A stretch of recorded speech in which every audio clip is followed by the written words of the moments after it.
Monsieur Sarleten, bonjour. Bonjour. Vous êtes venu aujourd'hui pour témoigner dans le cadre des 80 ans de l'Hôtel de Ville. Pouvez-vous un petit peu vous présenter? Voilà, Jean-Claude Sarleten, donc j'arrive bientôt dans la fin des 70, disons, voilà, tout à fait. Bon, et je suis à Marcq depuis 1978, voilà, donc natif de Ouascal. Bon, et donc j'ai une vie forcément professionnelle, hein, j'étais représentant pendant disons, toute ma vie. Hein, et puis, petit à petit, je me suis intéressé à la vie associative, même tout en continuant à travailler. Hein, et puis là, je me suis dit, je vais m'investir forcément sur Marcq-en-Barœul en particulier. Hein, tout à fait, quoi, voilà. Bon, et j'ai été très bien accueilli par différentes personnes de la municipalité, notamment. Je pense à Serge Charles, je pense à disons, Martial Vanhoenacker, je vous dis, disons, Xavier Deveau, Monsieur Depas, enfin, toute l'équipe de l'époque, Monsieur De France et autres, quoi, voilà. Quelles ont été justement les deux principales activités que vous avez menées ici à Marcq lorsque justement vous étiez impliqué dans la vie marquoise?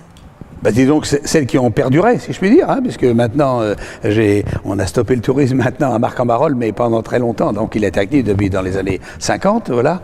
Et donc j'étais président, disons, pendant quand même pas mal d'années, voilà, et j'étais pendant longtemps, bien sûr, d'abord secrétaire, puis après vice-président, puis après tout ça, etc., quoi, voilà. Et c'est Patrick Ansart, l'ancien directeur des affaires culturelles de Marcq-en-Barœul, qui m'a dit, Jean-Claude, viens m'aider un petit peu à l'office de tourisme, tu vas donner un peu de ton dynamisme, j'espère, parce qu'il paraît que je donne un peu de dynamisme, donc voilà. Vous avez été pendant très longtemps président de l'office du tourisme. Oui. Où était placé l'office de tourisme ici à Marcq? L'office de tourisme, d'abord, au départ, bien sûr, dans un chalet ici, près de la mairie, hein, là, un beau petit chalet sympathique, disons, bien fleuri tout autour. Où exactement? Ici, au coin de la rue Duquesne, donc, et de l'avenue Foch. Et puis après, disons, nous sommes partis au 111 avenue Foch, voilà. Et du 111 avenue Foch, on a atterri ensuite à La Forge, disons, donc près de Saint-Vincent, hein, où un merveilleux lieu, bien merveilleusement restauré par la volonté de la ville, hein, d'en faire un lieu, comme on dit, de patrimoine de mémoire, et d'ailleurs faisant visiter La Forge aussi aux classes de patrimoine. Hein, donc c'était l'occasion d'associer les deux et de faire un lieu, disons, d'échange. Et j'ai siégé, moi, dans toutes les instances régionales et autres du tourisme, dont je joue un certain rôle un peu partout, quoi, voilà. Donc ce petit chalet, vous le disiez, il était très petit, oui. Mais finalement il y avait beaucoup de vie à l'intérieur. Ah oui, c'était disons, un rassemblement, si je puis dire, d'amis, de copains, de copines, etc., donc qui, justement, voulaient faire des choses, disons, aussi pour Marcq-en-Barœul, sortir, faire connaître un petit peu mieux la ville, hein, et puis surtout, créer des animations dans la ville, hein, déjà à l'époque, quoi. Bon, c'était, disons, par exemple, le concours des maisons fleuries, hein, qui avait démarré, disons, à cette époque-là, et donc c'était l'occasion de mettre en valeur, disons, la qualité de la ville qui déjà faisait de gros efforts pour le fleurissement, mais on voulait aussi que la population s'approprie aussi cette chose, quoi, voilà. Hein.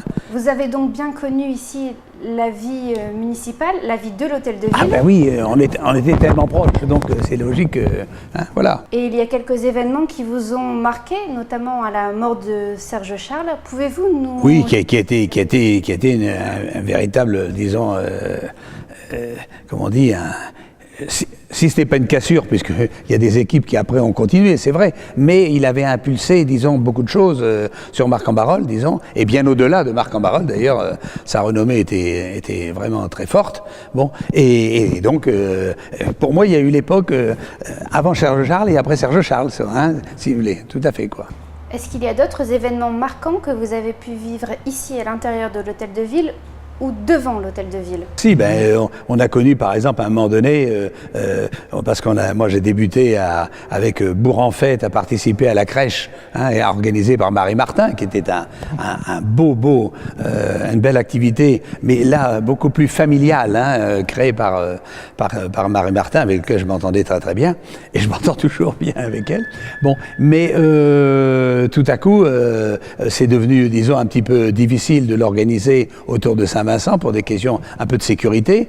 Et puis on avait décidé de l'organiser ici sur les marches là. Alors le public n'avait pas, comme maintenant à l'hippodrome avec toute la tribune pour là, mais on profitait de ces marches de mairie pour voir le spectacle qui se passait ici sur les jardins devant la mairie. Voilà. Donc ça aussi, c'était aussi un événement important de Marcq-en-Barœul. Voilà. Personnellement, j'ai connu aussi ces lieux avec, par exemple, comme l'avenue Foch, avec très peu d'habitations. Bon, hein, sauf les fameux immeubles du début de l'avenue, près de la place 6 francs là-bas au début, mais en dehors de ça, c'était pratiquement le vide, quoi. Et petit à petit, tout s'est comblé.